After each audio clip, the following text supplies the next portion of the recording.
Maurice Condé, Guadeloupean author of several novels about Caribbean heroines in Africa, Slavery in the Antilles, the Salem Witch Trials, and even a revisionary reading of Wuthering Heights, has written 2 autobiographies, Tales from the Heart, True Stories from My Childhood, which came out in 1999, translated by Richard Wilcox, and the recently published, but still untranslated, La Vie sans phare.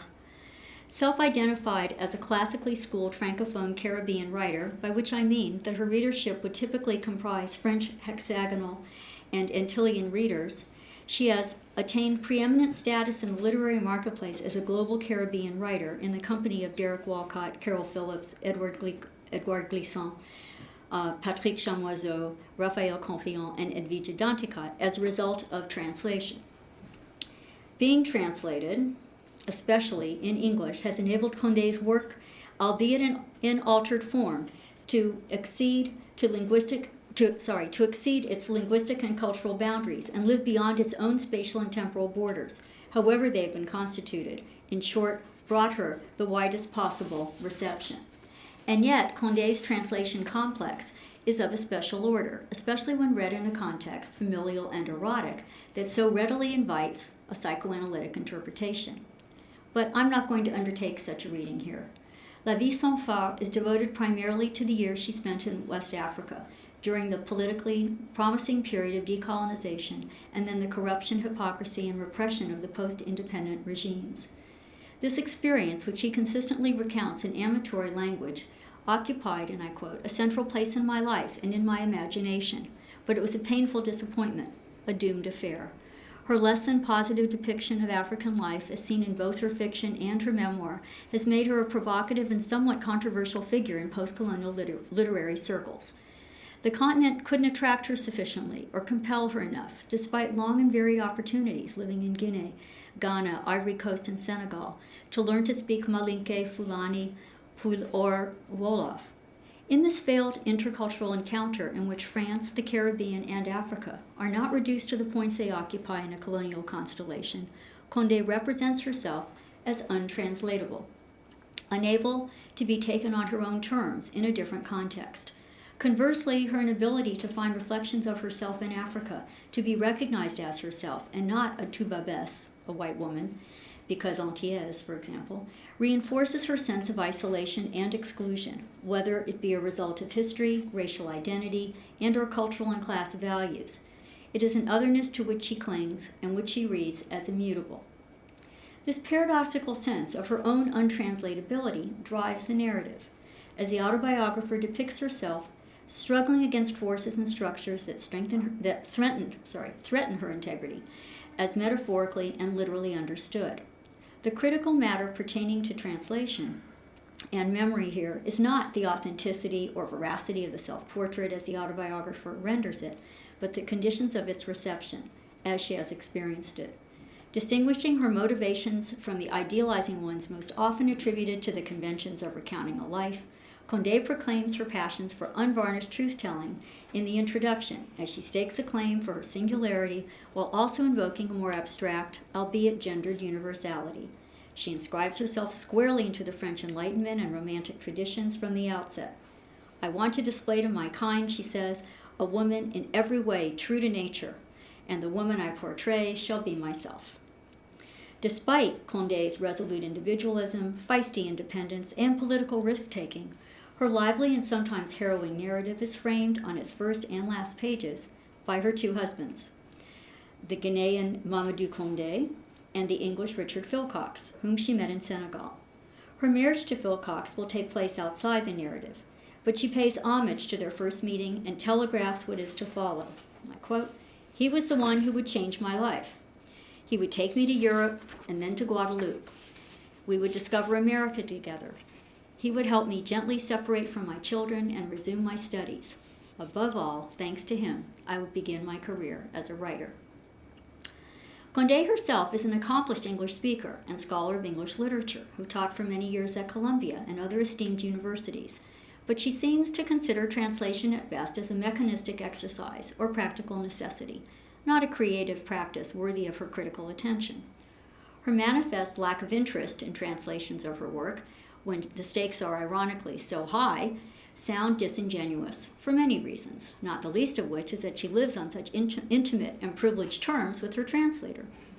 One could conceive such indifference as a matter of blind trust and a convenient division of labor, since in addition to being her translator, Phil Cox also handles all of her negotiations.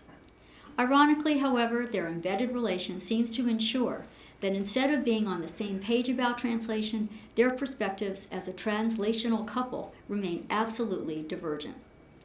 As is evidenced from a fascinating 1996 interview that Doris Kadish and Françoise Massardier, the authors of Translating Slavery, conducted in French with Phil Cox, but with Condé present, in which he describes his training, strategy, and evolution as a translator, Phil Cox sees his role as quite important.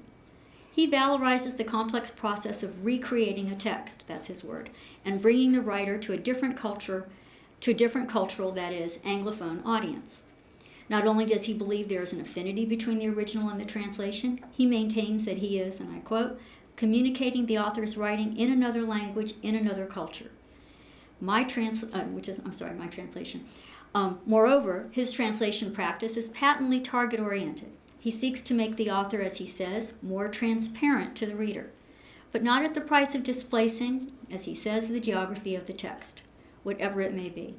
The challenge for him may be less a question of linguistic specificity than of Condé's esoteric cultural references. He even acknowledges being, and I quote, market-driven on her behalf. Rather than feeling diminished or constrained, Phil Cox concedes that he feels liberated by Condé's indifference to his practice as well as his product.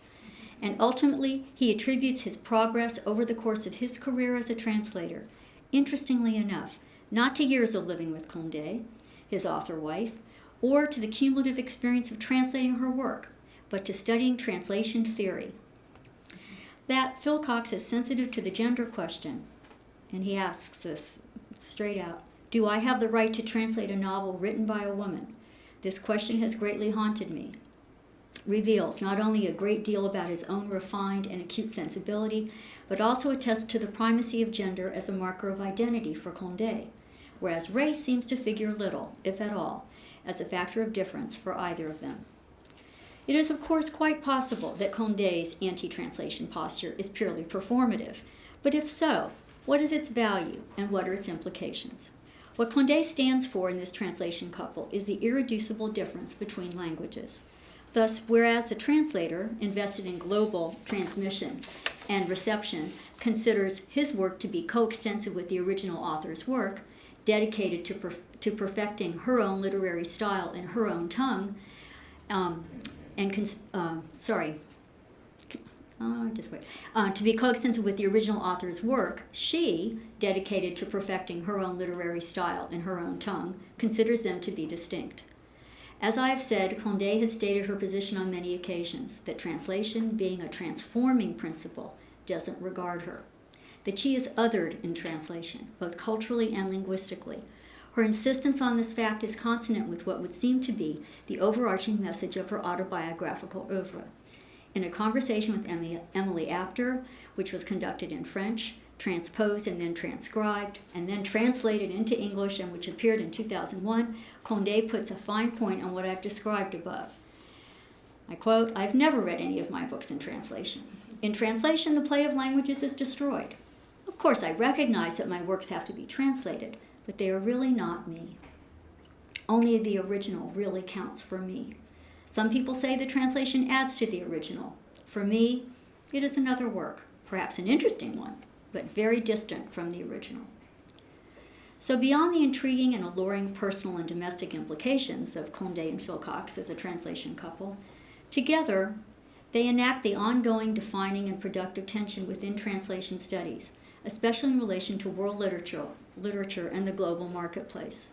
Whatever the psychological source of Condé's alienation or iconoclastic individualism, her view of translation as radical difference and of untranslatability as an act of personal or even political resistance actually coexists, of course, as it has throughout history, with the enduring competing reality of multilingualism. The inherent paradox of untranslatability in translation is what makes cultural memory possible.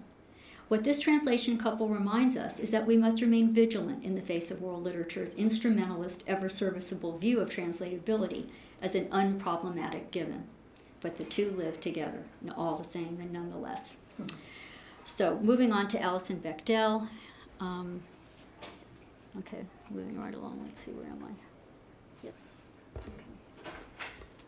So remember we talked about the compact, or the autobiographical pack. So this is the cover, for those of you who don't know Fun Home.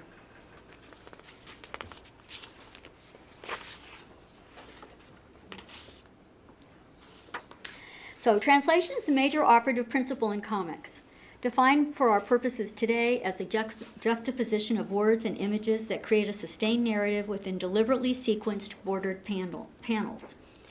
In its particular interplay of the visual and the verbal, comics are not the verbal representation of visual art. Ekphrasis, not a representation of the world, but an interpretation. Indeed, as Douglas Woke puts it in Reading Comics, I quote, "Cartooning is a metaphor for the subjectivity of perception." Perhaps it is the premium placed on personal drawing style instead of handwriting in comics that makes it an especially interesting instance of autobiographical memory as a process of translation, since the object of our attention is self-perception and self-inscription across different cultural, social, and discursive contexts. I shall not be discussing comics or graphic narrative generally here, but graphic memoir, or what Gillian Whitlock calls autographics, right, or autographies. It looks better when you read it than it sounds when you say it. But as yet another variation on the theme of how techniques of translation are implicated in the act of materializing, textualizing, and visualizing the autobiographical subject. In Chapter 4, which is roughly the center of Alison Bechdel's critically acclaimed, densely and riveting intratextual graphic memoir, Fun Home, a family tragicomic, the author foregrounds the book's meta-performative processes, making explicit what W.J.T. Mitchell describes as the relation between the seeable and the sayable, display and discourse, showing and telling. The astute reader already recognizes that comics are a language. This chapter declares that the memoir is a self-reflexive mode of translation, which also situates its autobiographical project within a comparative network of signifying systems, most overtly modernist literature and family photographs, but also the Künstlerroman and lesbian coming-out stories. The canon of references comprise Camus, Fitzgerald, James, Stevens, Wilde, Joyce, Colette, and Proust. What characterizes such a narrative as intra as well as intertextual is that the images do not only transact with words, they also engage with each other. And what Hilary Shute describes as a cross-discursive medium, intertextuality itself is rendered figuratively, pictorially, as well as literally verbally, showing how textual and visual forms and rhetorical strategies interact to make latent psychic matter manifest, as in dream work. With her deft deployment of displacement and condensation, metaphor and metonymy, Bechdel makes the reader wonder, in the spirit of Jacques Lacan, if the unconscious isn't structured like a cartoon. Bechdel's intricately drawn, hyper-literary account of growing up in Middle America in a hothouse of aesthetic expression and erotic repression is constructed around her complex, ambivalent relationship with her authoritarian, fastidious, secretive father, who bonded with her over books, while he slyly eludes another primal identification they also shared. An expert in historic architectural preservation, director of a family funeral home business, and high school English teacher, her father Bruce died when Bechdel was 19, leaving her to decipher the rich but troubling legacy of similarity and difference that defined their relationship, left her to translate the scrambled code she inherited from him. Indeed, Bruce's closeted homosexuality and the circumstances surrounding his ambiguous death, was it an accident or was it a suicide, generate this multi-layered work. If in verbal autobiography, a lived life, as mediated through memory, is the source text, in an autographic, because its medium is patently visual, the source text would be assumed to be the same. However, the relation between content and form is not integrated, synchronous, or organic in comics. If anything, the contiguity between content and form calls attention to the gap between them, to the space between image and words. Indeed, a graphic memoir challenges the primacy of verbal language as the source material, however coded or abstruse, or conveyor of both self-referential and extra-referential truths about that life. Comics are certainly a form of intersemiotic translation, as Roman Jakobson defined it, quote, transposition from one system of signs into another, from verbal art into music, dance, cinema, or painting. But that formulation seems too one-sided for this case. Though there are clearly two systems of signs, it may be impossible to determine which is the source text and which the target on the level of verbal versus visual signs. Understanding the deceptive simplicity of comics is counterintuitive for serious readers of literature who are unaccustomed to having to process words and images within the same bounded space in a self-conscious, extensive fashion. What determines the order of reading of the panels? And how does size and shape matter? Horizontal or vertical? How about the blanks between the panels? How are they to be understood? While not exactly functioning as negative space, these blanks, called gutters, are also the borders outlining the images. What happens in that space? And how is that space to be filled in? These elements are, pardon the expression, graphic reminders that comics, like verbal narrative, leave out more than they put in. It may seem initially as though the pictures are easier to grasp than the text, therefore requiring less critical scrutiny. But this assumption does not take into account the density of information the pictures actually convey, some of which might be purely aesthetic or formalist in nature and not content-driven or plot-enhancing at all. No lesson in literature in comics virtuosity is a virtue. Thus, the comics reader who privileges the words at the expense of the images has failed to understand what is internally translative about comics. And conversely, though it is necessary to possess what is known as visual literacy, that alone is terribly insufficient for understanding comics as well. Comics are dependent on the dynamic, irreducible interplay between its verbal and visual components.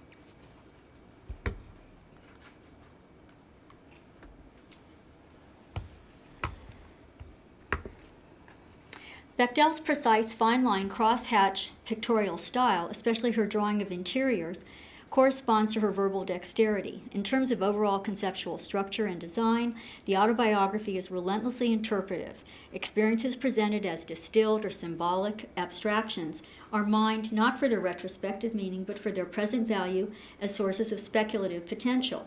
What if begins many a sentence. Critics, both Hilary Shute and Julia Watson, call Bechdel's narrative strategy recursive, meaning that it is distinctly nonlinear, turning back in on itself, finding its closure in reversals, transversals, and coincidences. In the service of creating a sustained narrative, not to mention a satisfying story, an autography relates and combines the panels that selects and combines the panels that relate to one another associatively, i.e. metaphorically, and or temporally, or metonymically, as in memory. Following a series of events that Bechdel recalls, one of which includes an encounter with an actual snake, a panel in which she ponders the symbolism of phalluses and their creative and destructive powers, leads next to the scene, as she imagines it, of her father's death, which occurred as he crossed Route 150 carrying a big bundle of brush and was hit by an oncoming truck.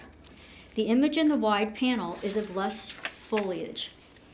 And indeed, lush foliage is pervasive in this narrative. It lines an empty stretch of road with one lone leaf lying in the middle, suggesting her father's last trace. The text box reads, "You could say that my father's end was my beginning, or more precisely, that the end of his lie coincided with my truth." In an interview with Hilary Shute, Bechdel refers to the entire enterprise of Fun Home as involuted introspection, pointing out, with the exception of the subplot of her own coming out story, the sole dramatic incident in the book is that my dad dies. In other words, the end of his life, or the end of his lie, compels a psychic and artistic internalizing process of ghostly remembrance that can be regarded as a retranslation of the self. As I have elaborated elsewhere, translation in such a context of intergenerational transmission, whose knowledge is posthumous and always belated, is in the Benjaminian and Derridian sense a passing down, passing away, and passing over of the foreign as well as the familiar, a living on through others differently. The panel below, the drawing of the road, okay, let's see if I'm doing this right, shows Allison and her father traveling. Is this right?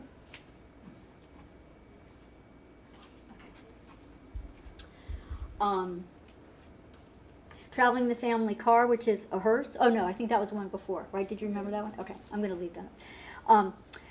Bruce's eyes are on the road while Allison's head is barely visible as she peers out the window. The caption of each text box reads, "Because I'd been lying too for a long time, since I was 4 or 5. What is the connection between these two panels?" Should I go back so you can look at those two? Okay. And then stand over by the microphone. Okay, sorry. It's quiet. Okay. What is the connection between these two panels? Everything hinges on the word because, suggesting both causality and motivation. Bechdel's memory of accompanying her father on a business trip to Philadelphia and stopping at a luncheonette is a motivated one because, as she says, we, my emphasis, saw a most unsettling sight. Okay, now I'm going to the other one.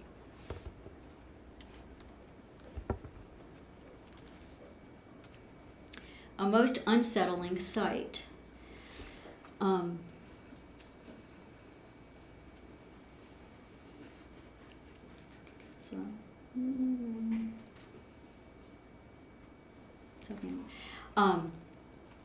Initially deprived of authorial perspective, the reader-viewer has no idea what the object of their gaze might be.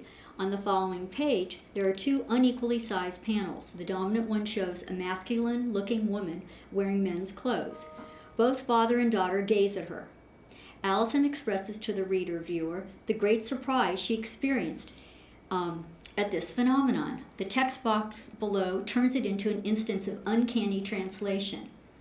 But, like a traveler in a foreign country who runs into someone from home, someone they've never spoken to but knows by sight, I recognized her with a surge of joy. In the panel below, Bechdel recounts, Dad recognized her too. In her memory, he challenges her. Is that, author's emphasis, what you want to look like? In the next panel on the following page, with the image of the woman writ large, she asks rhetorically, what could I say? But to her father, she replies, no. This is followed by a panel in which her father drags the daughter, who is still looking back, out of the luncheonette. This instance of perfect translatability, a memory trace in which both Allison and Bruce, displaced from their own familiar and familial context, recognize another outsider, not as a stranger, but as someone familiar to them on the basis of an implicit, shared sexual gender difference, is reconstituted as a primal scene from Bechdel's childhood, and one of the most charged in the entire autobiography. The cartoonist puts a fine point on it in the next panel when she discloses to the reader, but the vision of that truck-driving bull dyke sustained me through the years. At the moment of Allison's recognition, she didn't know what a bull dyke was. The signifier may have sustained her, but its significance eluded her until later in life. Of course, Bechdel is projecting backwards. Her superimposition of the term bull dyke onto the genre-bending truck driver announces itself as belonging to a current linguistic, cultural, political context in which gender identity is understood to be performative and provocatively appropriated. This is a current context her father did not live to fully appreciate, but one she wishes him to assume now. As Madeline Sprengnether puts it, referring to Freud, and I quote, memories from childhood vividly recalled in adult life bear no specific relation to what happened in the past. Rather, they are composite formations, elements of childhood experiences as represented through the distorting lens of adult wishes, fantasies, and desires. Freud's final paragraph in Screen Memories, which is an internal dialogue or self-analysis, and is an example of life writing masquerading as a narrative with an interlocuteur, views memory as a process of construction. And I'm going to read it, but I'm going to put it up too. Oh, wait. See, I'm really bad at this. You can just tell. So do you remember me discussing this stuff? Yeah. Okay. All right, moving right along. Okay.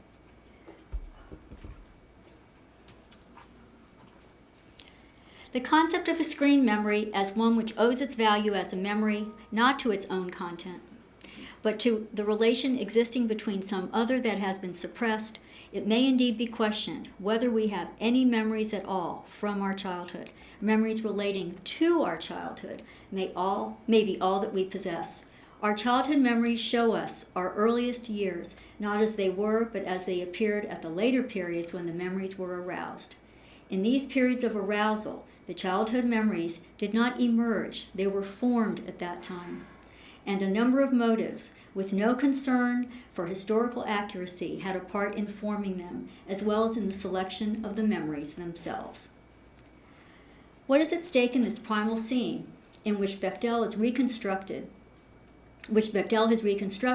because it comes to play a determining role in her coming out story, is relationality of all kinds, grounding all autobiography and translation, the relation between the visual and the verbal, between what is seen and what is not said, between a father and a daughter who witness together and who share a sense of complicity, but who then suppress that bond of knowledge and affinity, between recognition and self-recognition, between lying and truth-telling. It is above all the circuits of deception and self-deception that Bechdel seeks to rewire and overwrite. Coyly titled In the Shadow of Young Girls in Flower, after Volume 2 of Proust's masterpiece, the end of the chapter calls the reader's attention to the fact that the previous translation of À l'ombre de jeune fille en fleurs, Within a Budding Grove, shifts the emphasis from the botanical to the erotic. However, Bechdel interjects, as Proust himself so lavishly illustrates, the two are pretty much the same thing. That cavalier conflation serves Bechdel as a metaphor for her father's love for flowers and her own developing identity as a lesbian, unleashing a cluster of critical convergences interpreted from a current vantage point.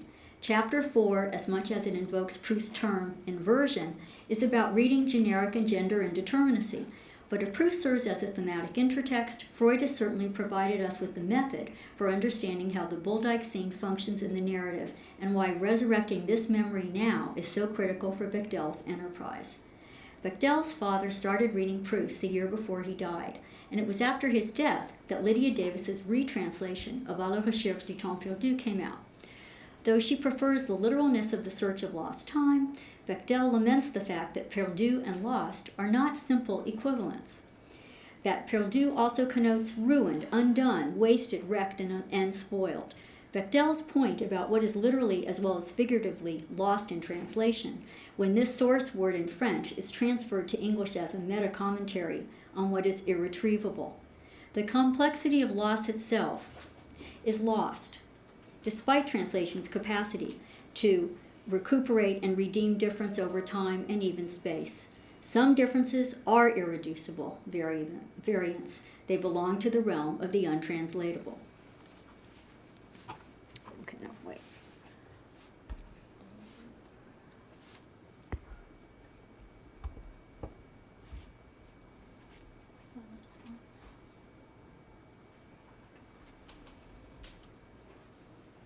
But the translation strategy that propels Fun Home ultimately valorizes affinity and proximity by domesticating difference through regeneration. The last page of Chapter 4 comprises two unequally sized panels, both devoted to drawings taken from a box marked family photographs that Bechdel found after her father's death, including one revealing her father's transgressive past activities with a former male babysitter. In her interview with Shute, she attributes the genesis of this book to the discovery of this photograph. The reader remembers the smaller top photograph as a snapshot of an adolescent girl posing in a bathing suit, which is the chapter head image. It serves as a kind of illustration of its title, In the Shadow of Young Girls in Flower. This time, however, Bechdel alerts the reader that the image in the redrawn photo is not of a girl, Allison, what one might have speculated, but of her young father in drag, and looking, as she says, not mincing or silly at all. He's lissom, elegant. In the large panel, that top photo is mostly obscured by the text box. What grabs the reader's attention is the juxtaposition of two portraits and their striking similarities. One of her 22-year-old father sunbathing on the roof of his frat house, the other of Allison on a fire escape on her 21st birthday. She wonders if this was taken by his lover, as hers was.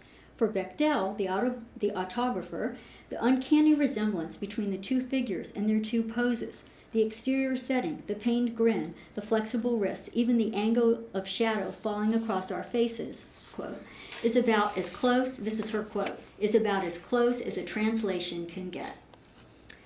Where is the original or source? What about the structural or formal aspects of this strategic arrangement calls up an act of translation, one in which the points of conflict and contact are so acutely identifiable? Obviously, in this visual commentary, there is something beyond merely a shared physical familial resemblance, even across gender lines. Indeed, it is precisely the fluidity of sexual orientation, gender identification, and polymorphism a la Proust that reveals the configuring of father and daughter identities here as a transposition or displacement, alternatively, of a simple replication of difference, which is one definition of translation. Rather, Bruce and Allison are to be recognized on the page as inverted versions of each other in the family. In this particular act of intergenerational transmission, which celebrates the materiality of self-presentation, Bechdel is memorializing a connection that was often resisted in life by both Allison and her father, but which is now re-envisioned through art. And I'm concluding. By identifying Nabokov's, Condé's, and Bechdel's autobiographical projects as distinctive modes of translation, I've hoped to show that translating a life requires a particular strategy or technique of self-reflexiveness. The art of self-translation, with its perils and projections, is a highly mediated and motivated act of intimacy that takes place not in a vacuum, but within a set of cultural determinants.